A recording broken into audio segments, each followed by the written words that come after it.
kamu jika otak berpotensi dalam menghafalkan informasi sebesar 2,5 petabyte atau setara dengan 30 juta jam kamu memutar video di YouTube. Namun, agar potensi otak dapat kamu gunakan secara efektif, ada beberapa tips belajar tepat dan efektif yang bisa kamu terapkan. Inilah 10 cara belajar yang tepat dan efektif. Yang pertama, spaced repetition atau pengulangan berkala. Untuk belajar yang maksimal, kamu bisa menerapkan pola belajar sebentar namun sering dilakukan. Pakar neurosaintis membuktikan, sinapsis atau titik temu antara terminal salah satu neuron dengan neuron yang lain akan membuat kamu mengingat dan memahami banyak hal. Jadi, cobalah untuk belajar kurang lebih 15 menit dalam sehari selama seminggu ya. Yang kedua, temukan gaya belajar versi kamu sendiri.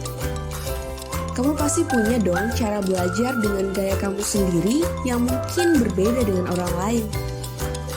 Ada yang cepat menangkap pelajaran dengan menonton video, ada yang lebih mudah dengan belajar bersama teman, atau bahkan lebih senang belajar di tempat yang sepi dan menyendiri. Nah, kamu termasuk tipe yang mana nih? Yang penting, kamu nyaman dengan cara belajar kamu ya. Yang ketiga, tidur yang cukup. Tidur yang cukup merupakan hal yang penting dalam menunjang penyimpanan informasi di dalam otak. Orang yang beristirahat cukup pada malam harinya dapat mengingat bahan pelajaran sebesar 35% lebih baik daripada mereka yang belajar pada pagi hari tanpa tidur pada malam harinya. Yang keempat, fokus. Masih suka menunda belajar karena terlalu asik dengan gadget? Nah, mulai sekarang, stop kebiasaan seperti ini dan cobalah untuk menemukan titik fokus kamu. Simpan atau silent gadget kamu supaya tidak mengganggu konsentrasimu saat belajar. Yang kelima, olahraga, meditasi, dan bersosialisasi. Ada beberapa aktivitas yang telah terbukti dapat mengembangkan kemampuan otak. Contohnya, olahraga, meditasi rutin, atau bisa juga dengan berkonsultasi dengan teman-teman kamu. Kegiatan seperti ini bisa merangsang pembentukan neuron baru di dalam otak dan bisa membantu memulihkan memori kamu. Yang keenam, belajar di lingkungan yang kaya visual. Kamu bisa menghafal dengan jauh lebih cepat dan efektif jika dilakukan di lingkungan yang kaya secara visual. Mencoba teknik belajar dengan mencari suasana baru bisa membuat kemampuan mengingat kamu meningkat 40% dibandingkan jika hanya berdiam di satu tempat yang sama.